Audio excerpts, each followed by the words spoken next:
सभापती महोदय, माननीय अर्थमंत्री आणि अर्थराज्यमंत्र्यांनी या ठिकाणी या राज्याचा अर्थसंकल्प मांडला।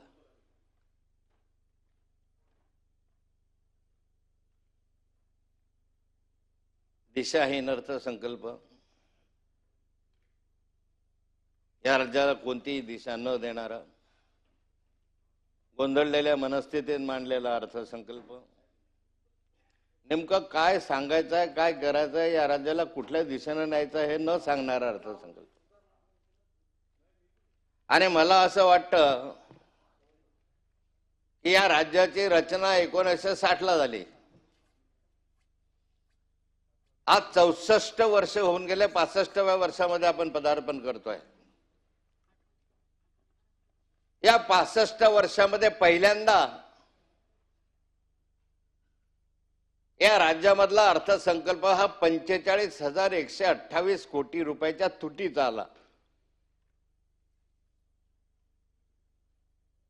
सभापती महोदय, गेल्या अनेक वर्ष या विधान भवनामध्ये काम करण्याची संधी मला मिळाली।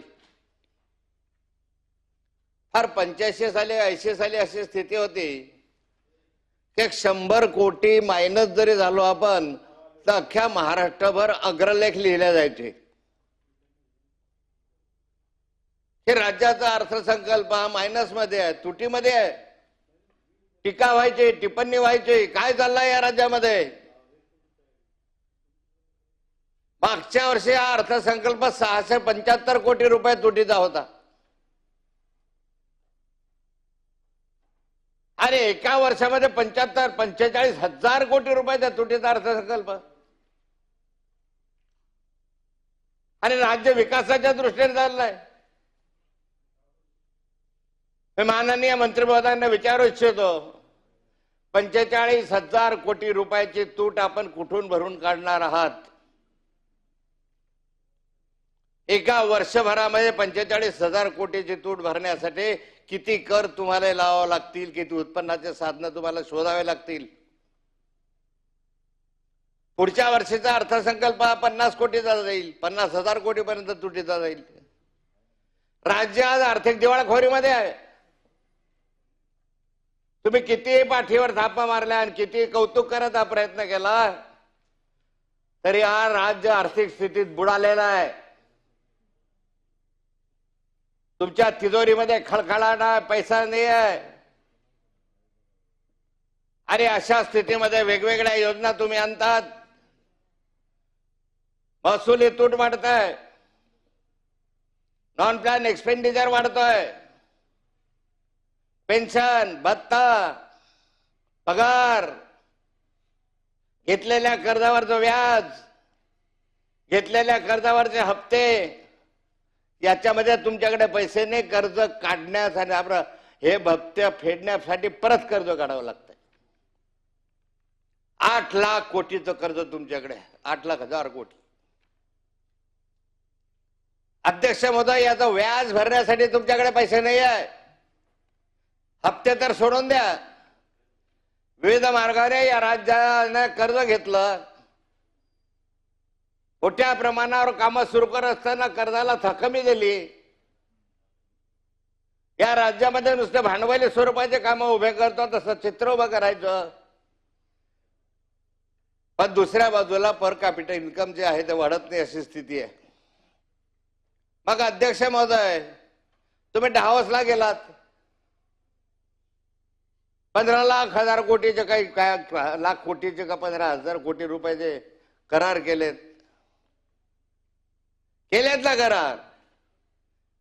दरवर्षी डाव्होसला जातात, दरवर्षी करार केले जातात, पण प्रत्यक्ष किती गुंतवणूक याची आली या महाराष्ट्रामध्ये याची आकडेवारी कधी दिली आहे? गेल्या 10 वर्षातली आकडेवारी सादर करा की डाव्होसला गेलो आम्ही आणि 5 लाख कोटीचे केले, 10 लाख कोटीचे केले, 15 लाख कोटीचे करार केले आणि राज्यामध्ये प्रत्यक्ष आम्हाला 5 लाख कोटी मिळाले किंवा 15 लाख कोटी मिळाले? सांगा, नुसतं पाठ ठोकून घ्यायचे 15 लाख कोटीचे केले। सभागृहाची वेळ अर्थसंकल्पावरील आजच्या दिवसाची चर्चा संपेपर्यंत वाढवण्यात येत आहे। डावसला जातात, इकडे तिकडे जातात, पण प्रत्यक्ष गुंतवणूक किती? रोजगाराचे आकडे सांगितले जातात, पण रोजगार आहे कुठे? या राज्यामधला रोजगार गेला, या राज्यामधले उद्योग गुजरातकडे वळवले गेले, या राज्यामध्ये नोकऱ्या संपल्या,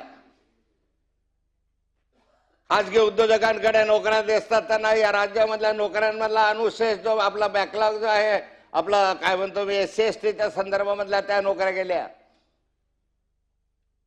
सरकारमध्ये असताना निदान SC/ST OBCच्या जागा NTच्या जागा भराव्या लागत होत्या. आता रिलायन्सचे उद्योग आले, अंबानीचे आले, अडाणीचे आले, याचे आले, त्याचे आले, एक तरी मागासवर्गीयाला प्राधान्य आहे का त्या ठिकाणी? मागासवर्गीयांना नोकऱ्या तुम्ही घालवल्या, खासगीकरणाकडे वळल्या, मागासवर्गीयांच्या नोकऱ्या घालवल्या. अध्यक्ष महोदय, मी आपल्या निदर्शनास आणू इच्छितो की दाहोदचे करार झाले. या राज्यामध्ये एका बाजूला पाहिलं तर मोठे मोठे रस्ते झाले, रस्त्याची आवश्यकता डेव्हलपमेंटसाठी. मग समृद्धी मार्ग असेल, शक्तीपीठ मार्ग असेल, नागपूर रत्नागिरी मार्ग असेल, बंगलोर हायवे असेल, हैदराबाद हायवे असेल, दिल्ली हायवे असेल, रस्त्यांची गरज आहे, नाकारता येत नाही. पण या रस्त्यांसाठी जो पैसा दिला जातो, जो जमिनी संपादन केल्या जातात, किती शेतकऱ्यांच्या जमिनी आता तुम्ही संपादन करणार? हजारो एकर शेती या रस्त्यांच्या कामासाठी तुम्ही घेतात. शेतकरी ते द्यायलाही तयार असतात, कधी नाखुशही असतात. पण माझा प्रश्न या ठिकाणी आहे, त्या शेतकऱ्यांच्या वडिलोपार्जितच्या जमिनी, वर्षानुवर्षे कचत असलेल्या जमिनी, हाड आणि हाडामासाच्या रक्ताचं नातं असलेल्या त्या जमिनी तुम्ही मातीमोल भावाने विकत घेतात. का करतात असं? माननीय मुख्यमंत्री देवेंद्र फडणवीस साहेब मागच्या कालखंडामध्ये विरोधी पक्ष नेते होते आणि विरोधी पक्ष नेते असताना सभागृहामध्ये त्यांनी भाषण केलं होतं की शेतकऱ्यांच्या जमिनी तुम्ही मातीमोल भावात घेतात, शेतकऱ्याचं जीवन उद्ध्वस्त करतात. जो 2013ला कायदा आला, कायदा land acquisition and requisition act, भूसंपादनाचा, त्या कायद्यानुसार शेतकऱ्यांना काहीतरी न्याय मिळत होता. एक 4.5 पट रेडी रेकनरच्या किंवा बाजार मूल्याच्या किंमतीनं त्याला पैसे मिळत होते. देवेंद्र फडणवीस साहेबांनी त्या कालखंडामध्ये सरकारच्या हे निदर्शनास आणून दिलं होतं की बाबा रे, हा कायदा तुम्ही रद्द का केला? उद्धवजींना विचारत होते प्रश्न. उद्धवजींच्या कालखंडामध्ये निम्म्यावर किमती आणल्या.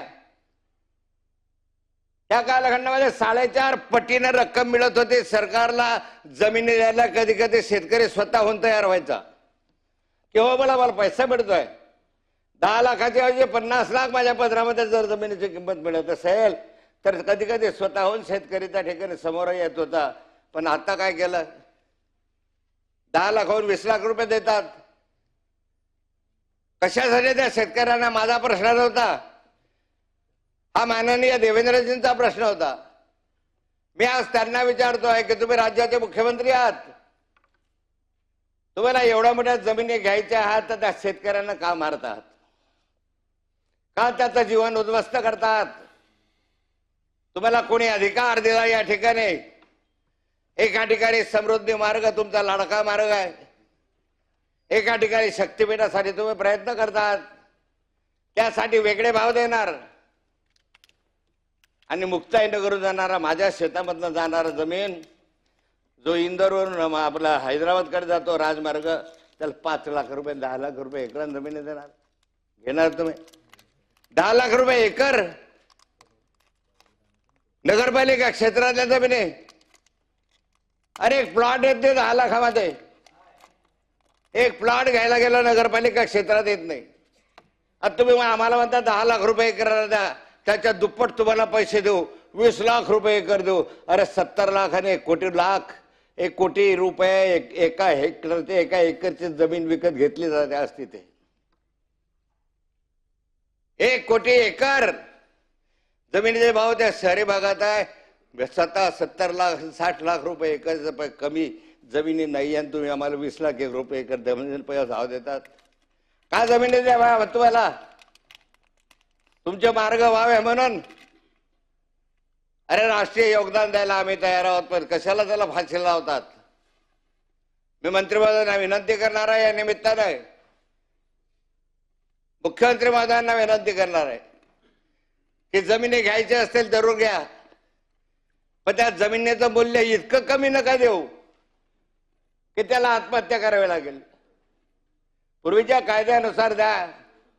ठेकेदारांचे पोट भरण्यासाठी कामं करतात, शेतकऱ्याला दुसऱ्या दिवशी मारतात. अध्यक्ष महोदय, कामं कुठे होत आहेत?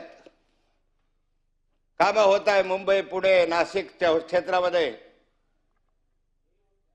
कामं होतात. या ठिकाणी नाडार मेमार्डी क्षेत्रामध्ये लाखो कोटी रुपयाचे कामं मेमार्डीच्या क्षेत्रामध्ये आहे. लाखो कोटी रुपयाचे कामं या मुंबई शहरामध्ये चाललेले आहेत. कुठे मेट्रोचे कामं असतील, कुठे रेल्वेचे कामं असतील, कुठे भुयारी मार्गाचे असतील. गरज आहे विकासाच्या दृष्टीने, तर गरज आहे, मी नाही म्हणत नाही. पण अध्यक्ष महोदय, एमआरडीच्या क्षेत्रामध्ये 10 लाख कोटीचे टेंडर दिलेले आहे. एकट्या एमआरडीच्या क्षेत्रात 10 लाख कोटीचे टेंडर दिले आहे. आणि या ठिकाणी शहरांच्या पायाभूत सुविधांचे मोठ्या प्रमाणावर तुम्ही व्यवस्था करतात. मुंबई महानगर प्रवेशाची हद्द तुम्ही पालघरपर्यंत वाढवून घेतली, रायगडपर्यंत वाढवली. मोठ्या प्रमाणावर कर्ज काढून या क्षेत्रात पायाभूत सुविधांसाठी तुम्ही टेंडर काढले. माझा प्रश्न या ठिकाणी अध्यक्ष महोदय, की या पायाभूत सुविधांसाठी मोठ्या प्रमाणावर कर्ज काढून तुम्ही टेंडर काढले. आज एमआरडी कडून अंदाजे 2 लाख कोटी रुपयाची कामे कर्ज काढून सुरू आहे. एमआरडी याला शासनाचे कर्ज आम्ही दिली आहे का? स्पेशल पर्पज व्हेकल्स SPV काढून ग्रामीण जनतेचा पैसा MSRDC कडे वळवला जाते वगैरे. खूप लिहिण्यासारखं, वाचण्यासारखं. माझा प्रश्न एवढाच आहे या संदर्भामध्ये की हा सारा पैसा MMRD क्षेत्रात वळवला.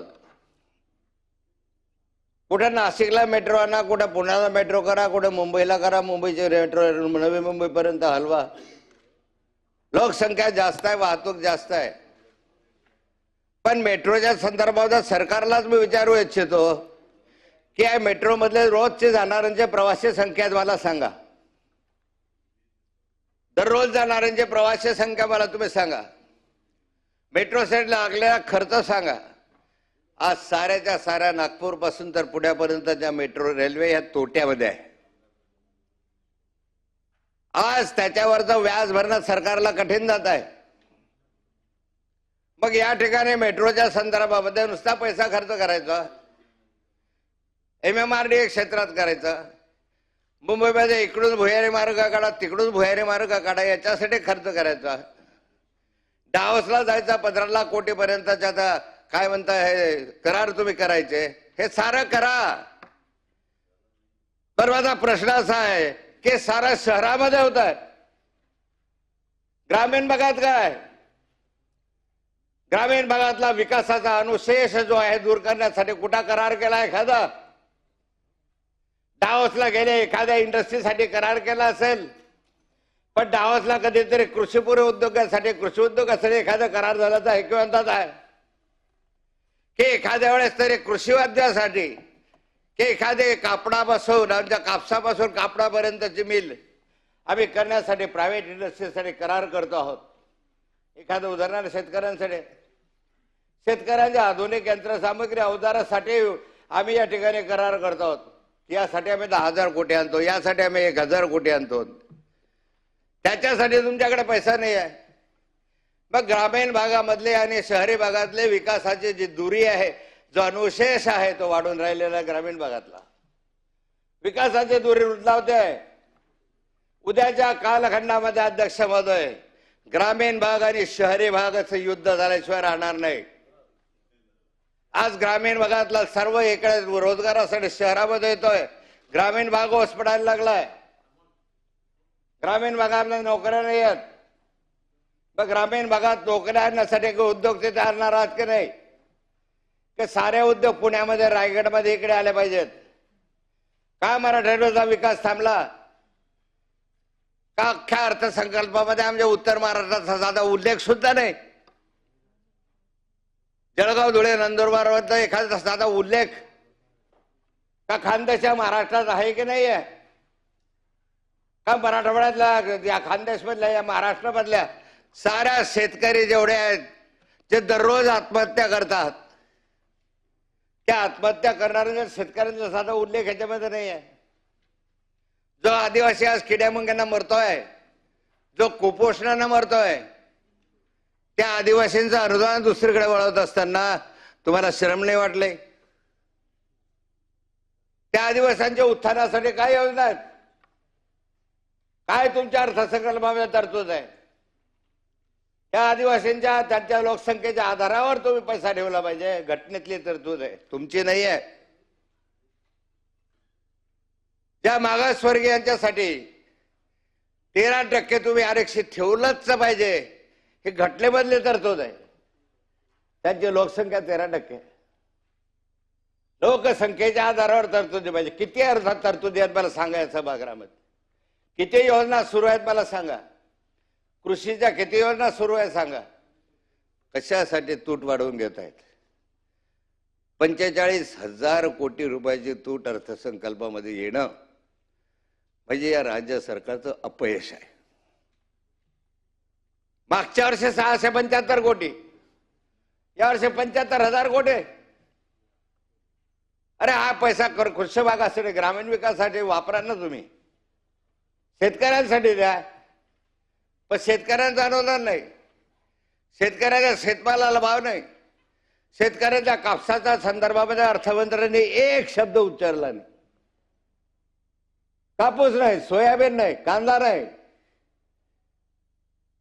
शेतकरी मेला तरी चालेल, त्यांना आत्महत्या केल्या तरी चालतील, आम्हाला काही घेण्याचं नाही. आम्हाला लाडकी बहीण पुरेशी आहे. अरे ज्या लाडक्या बहिणीसाठी 2100 रुपये देऊ म्हटलं ते तुम्ही देत नाही. ज्या शेतकऱ्यांचं संपूर्ण कर्ज माफ करू असं तुम्ही सांगितलं,